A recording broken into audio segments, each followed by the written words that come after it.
రాజాను చెప్పేది? మీ నాన్నగారు స్మగ్లర్స్ బుట్టాకు సంబంధించిన వారా? అవును సీత, ఈ విషయం నాకు తెలియకుండా నా ప్రాణం పోయినా బాగుండేది. నాది గొప్ప పుట్టుకని, నా తండ్రి ఒక గొప్ప వ్యక్తి అని గౌరవంగా తలెత్తుకు తిరిగిన నేను ఈ నిజం లోకానికి తెలిస్తే తల ఒప్పులు కావాలి లేదా తల వంచుకు చావాలి. బాధపడకు రాజా. సీత, మగవాడిగా నాకేం పర్వాలేదు, కానీ డాడీ నేరస్తుడనే విషయం నా చెల్లెలికి ఆమె భర్తకి తెలిసిన రోజున ఆమె కాపురం వల్ల కల్లోలమవుతుంది. నేరస్తుడి కూతురు తన భార్య అని తెలిసిన రోజున నా బావ ఆమె నశకించుకోవచ్చు లేదా వదిలేయచ్చు. రాజా, ఆమెకి నిజం తెలియనివద్దు. అవును, మా బ్రతికేమైనా సరే నా చెల్లెలి కాపురం చక్కగా ఉండాలి. అందుకే ఆమెకి నిజం తెలియనివ్వకూడదు. ఏమిటి, అన్నయ్య ఇంట్లోంచి వెళ్ళిపోయాడా? అవునమ్మా, 2 రోజులైంది. అప్పటి నుంచి పెద్దయ్య గారు తిండి కూడా మానేసి తన గదిలో కూర్చుని కుమిలిపోతున్నారు. ఏం జరిగింది రామయ్య? అసలు గొడవ ఎందుకు వచ్చింది? నాకు తెలియదమ్మా. ఇద్దరూ గదిలో ఏదో గొడవ పడ్డారు. రాజాబాబు తనే పోతానన్నాడో పెద్దయ్య గారు పొమ్మన్నారో నాకు తెలియదమ్మా. బాబు, బాబేడి? తాతగారు నువ్వా బాబు? కూర్చో. నువ్వైనా వచ్చావు, సంతోషం. మా ఎండిపోయాడా? ఎందుకని? నువ్వు కోపడ్డావా? లేదు బాబు, వాడే నన్ను కోపడి వెళ్ళిపోయాడు. ఉండమని ఏడ్చినా ఉండలేదు. ఏమిటి డాడీ, అన్నయ్య ఎందుకు వెళ్ళిపోయాడు? మిమ్మల్ని ఎందుకు కాదనుకున్నాడు? కాదనుకున్నది వాడు, వెళ్ళిపోయింది వాడు. ఈ ప్రశ్న నన్ను కాదమ్మా అడగాల్సింది, వాణ్ణి. చూడమ్మా, మీ అమ్మ చనిపోయినప్పుడు మీ ఇద్దరిని చూసుకుని బతికాను. నువ్వు పెళ్లి చేసుకుని వెళ్ళిపోయినప్పుడు వాణ్ణి చూసుకుని బతికాను. ఇప్పుడు వాడు కూడా వెళ్ళిపోతే ఇంకెవరిని చూసుకుని బ్రతకాలి? ఎందుకు బ్రతకాలి? బాధపడకండి డాడీ, నేను అన్నయ్యతో మాట్లాడతాను. నచ్చ చెప్పి మనసు మార్చి మీ దగ్గరకు వచ్చేటట్టు చేస్తాను. పద్మ, ప్లీజ్, నేనేమి చెప్పలేను, చెప్పను. నన్నేమి అడగకు. నిన్నేమీ అడగనన్నయ్య, కానీ నేనే ఒక విషయం చెప్తాను విను. అమ్మ పోయాక మళ్ళీ పెళ్లి చేసుకుంటే సవతి తల్లి మనల్ని సరిగ్గా చూడదని మళ్ళీ పెళ్లి చేసుకోవడం మానేశారు ఆయన. తల్లి లేని లోటు పెంపకంలో తెలియకూడదని తనే తెల్లై మనల్ని పెంచారు. పెరిగొస్తున్న మనమే తన సర్వస్వం అనుకున్నారు. ఇలా జీవితంలో ఎంతో త్యాగం చేసి ఎన్నో సుఖాల్ని పోగొట్టుకున్న మన డాడీ ఈ రోజు నువ్వు ఇల్లు విడిచిపెట్టరాగానే ఎంత కుమిలిపోతున్నారో తెలుసా? అన్నయ్య, ఈ వయసులో ఆయన ఎందుకు బాధ పెట్టాలనుకుంటున్నావు? ఎందుకు ఒంటరివాణ్ణి చేసి శిక్షించాలనుకుంటున్నావు? ఎందుకు ఆయన గుండెల్ని గాయపరచాలనుకుంటున్నావు? ఎందుకన్నయ్యా, ఎందుకు? నీ మాటలతో నన్ను వేధించకు. వెళ్ళిపో. వెళ్తానన్నయ్యా, వెళ్తాను. కానీ ఒకటి మాత్రం గుర్తుంచుకో, కారణం ఏదైనా దైవం లాంటి డాడీని బాధ పెట్టడం మాత్రం పాపం అన్నయ్య, పాపం.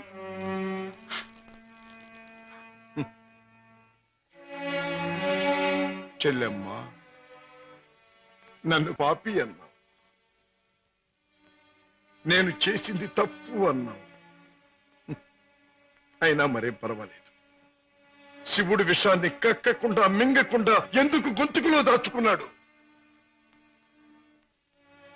అది మాత్రం గుర్తుంచుకో. వెళ్ళమ్మా, వెళ్ళు. అవును డాడీ, ఎంత అడిగినా వెళ్ళిపోవడానికి కారణం మాత్రం అన్నయ్య చెప్పలేదు. కానీ ఎట్టి పరిస్థితుల్లోనూ ఇక్కడికి రానని ఖచ్చితంగా చెప్పేశాడు.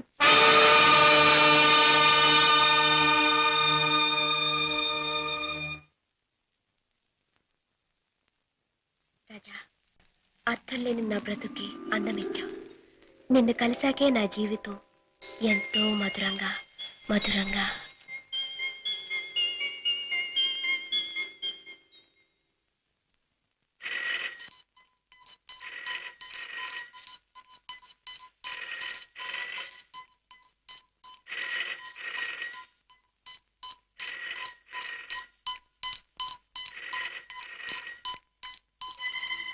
Hello, reason to me first. ఈనాటి నుంచి మీ ముఠాతో నాకు ఎటువంటి సంబంధ బాంధవ్యాలు లేవు. మీకు తెలిసిన శశిభూషణ్ నిన్న రాత్రితోనే మరణించాడు. ఈ రోజు నుంచి కొత్త శశిభూషణ్ కొత్త జీవితం మొదలెడుతున్నాడు. బెదిరించినా భయపెట్టినా లాభం లేదు. నన్ను వదులుకోండి, నన్ను మర్చిపోండి. ఇవే నా పాత జీవితానికి ఆఖరి మాట. బాయ్.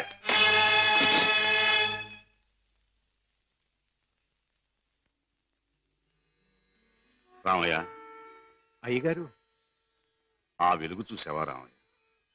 అది రోజు ఉదయించే సూర్యుడు వెలుగు కాదయ్య. నా చీకటి బతుకులో మొదటిసారిగా ఉదయించిన సూర్యుడు. ఆ వెలుగులో కొత్త అందాలతో నా కొత్త జీవితం ప్రారంభమవుతుంది. రామయ్య, నాకు సహాయం చేయాలి. ఏమిటి అయ్యగారు? నాకు ఈ రోజు నీ బట్టల జత ఒకటి కావాలి. అయ్యగారు, ఆశ్చర్యపో, నిజంగానే ఆస్తి అంతస్తు ఏదీ ప్రదర్శించని అతి మామూలు దుస్తులు కావాలి. నా సంపాదనతో కొన్నది ఏదీ నా దగ్గర ఉండకూడదని నా కొడుకు చెప్పాడు. అందుకే నీ దుస్తులు నాకు అవి ధరించి అతి సామాన్యమైన మనిషిగా నా కొడుకు దగ్గర పెడతాను. అలాగే అయ్యగారు.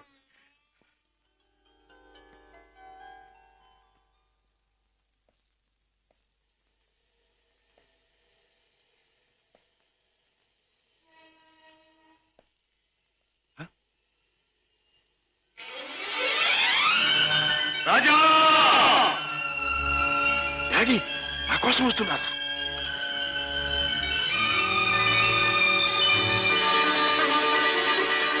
డాడీ! రాజా!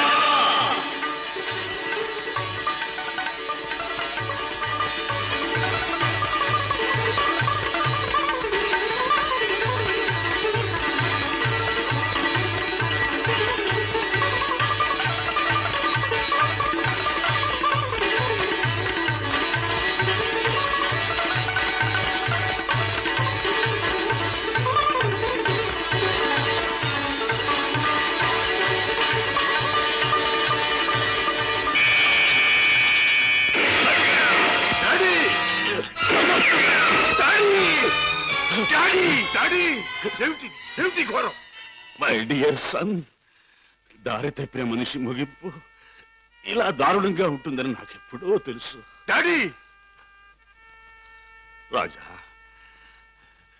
జీవితంలో అన్నీ పోగొట్టుకున్నవాణ్ణి.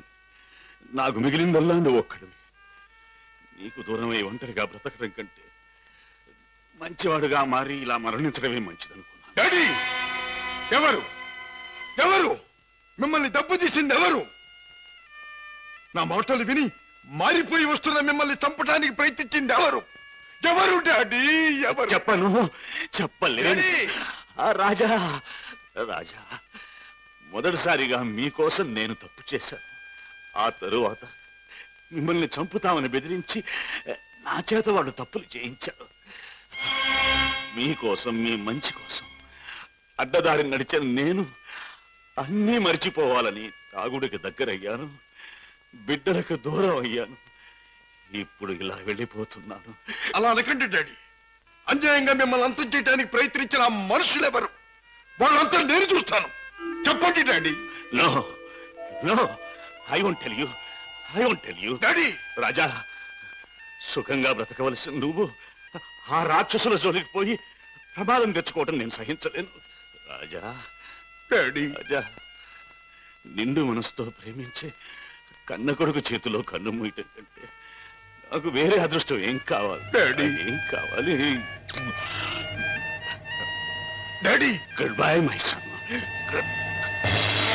డాడీ!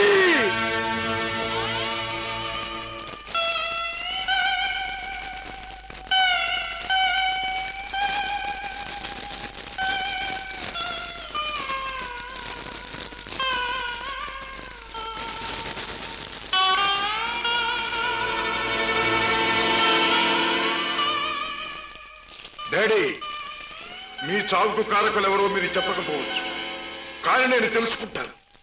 కన్న కొడుకుగా నా తండ్రిని తప్పిన వాళ్ళ అంతం చూడటం నా కర్తవ్యం. ఆ నా కర్తవ్యం నెరవేరుస్తానని మీ చిట్టి మీద ప్రమాణం చేస్తున్నా. మిస్టర్ రాజా, మీ నాన్నగారి వీలునామాలో స్థిర చిరాస్తులన్నీ అనాథ శరణాలయాలకి, వికలాంగుల శరణాలయాలకి అందజేయాలని రాశారు. నాకు రాసిన లెటర్లో కూడా కావాలనే తాను ఇలా చేస్తున్నానని, దీనివల్ల తనకు ఆత్మశాంతి, తన బిడ్డలకు మనశ్శాంతి కలుగుతుందని కూడా రాశారు. ఎంత పెద్ద మనసు అయ్యగారిది. లక్షలు సంపాదించి సొరశాపల్లా బలిసిన ఏ ఒక్క నా కొడుక్కి రూపాయి దానం చేయటానికి మనసు ఒప్పదు. నిజంగా అయ్యగారిది సముద్రం అంత విశాలమైన మనసు. మిస్టర్ రాజా, ఈ డాక్యుమెంట్స్ అవి కాపీ ఒకటి మీ దగ్గర ఉంచండి. నేను వెళ్ళొస్తా. అన్నయ్య, ఇంత మంచి మనసున్న డాడీని భగవంతుడు ఎందుకన్నయ్య మన్నించి దూరం చేశాడు? లేదమ్మా, భగవంతుడు కాదమ్మా, పగబట్టిన కిరాతకులెవరో మన డాడీని చంపారు. వాళ్ళంతా చూస్తాం. రాజాబాబు, పొన్నునాటి సముద్రం లాగా ఆవేశంతో పొంగబాక. చూడు, పెద్దయ్య గారు ఏటన్నారన్నావు? ఆ పాపిస్నాయల జోలికి పోకుండా నీ మానాన్ని ఉండమన్నారు కదా. ఆడి చెప్పినట్టు ఆడి జోలికి వెళ్లకుండా ఇళ్లలో గాజు పెట్టెల్లో పెంచే పెంపుడు చేపలాగా హాయిగా ఉండు. ఎవరు నన్ను ఆపలేరు. నా గుండెలో మంటే చల్లార్చలేరు. ఆ నీచుల్ని అంతం చేయకపోతే ముందు ముందు కొన్ని కుటుంబాలు సర్వనాశనం కావచ్చు. చెడు నుండి మంచికి మారే అవకాశాలు కొంతమంది పోగొట్టుకోవచ్చు. వాళ్ళెవరో తెలుసుకోవడం ఎలాగ బాబు? ఈ రాత్రికే మా ఇంటికి వెడతాను. మా నాన్నగారికి అది పరిశీలిస్తే ఆ హంతకుల విషయం కొంతైనా నాకు తెలియవచ్చు.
మిస్టర్ రాజా, ఇతనికి ఏం ప్రమాదం లేదు.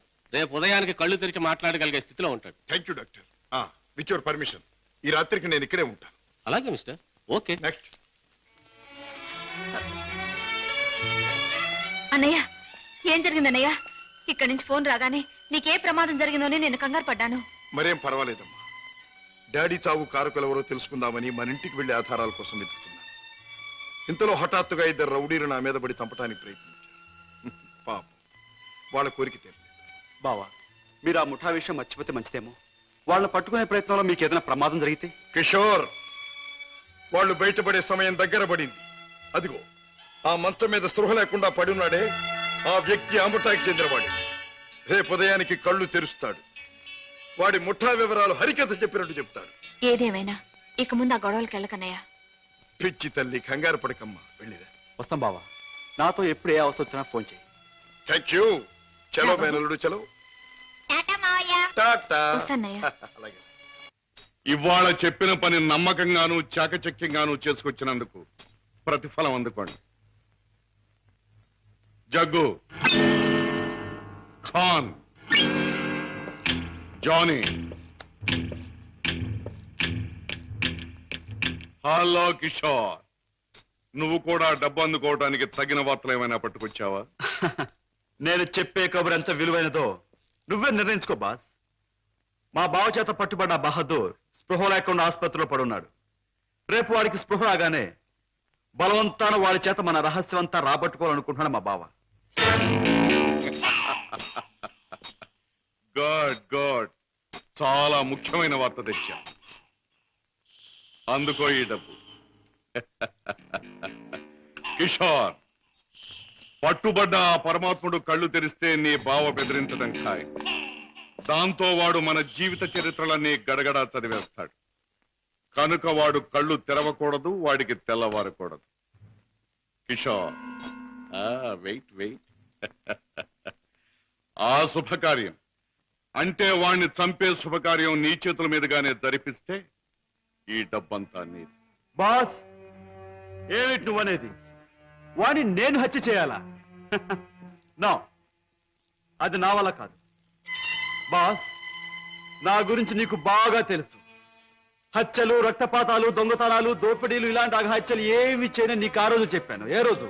నీ ముఠాలో చేరిన రోజునే. అడ్డదారిలో నడుస్తున్నా ఇలాంటి అఘాయిత్యాలు నా చేత చేయించలేవు, ఎంత డబ్బిచ్చినా సరే. All right, all right. అయితే మహాపురుషుడు అయిన నువ్వు మామూలు పనకుడి చేయి. ఏమిటది?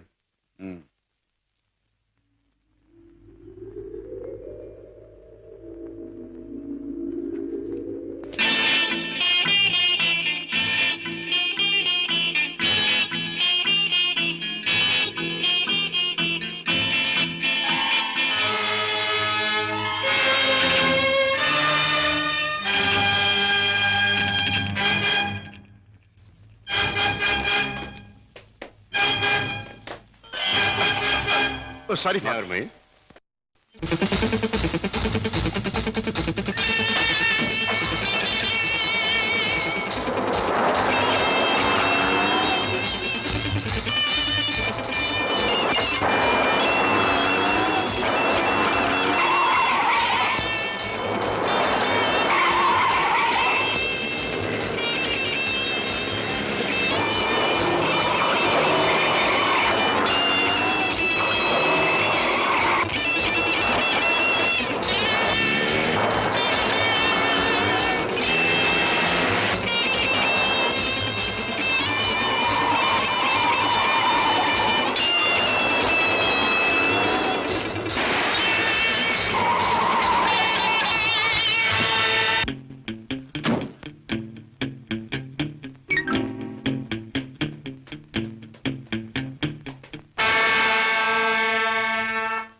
బాస్, నువ్వు అనుమానించట్లే మా బావ ఆ వార్డులో కాపు కాశాడు.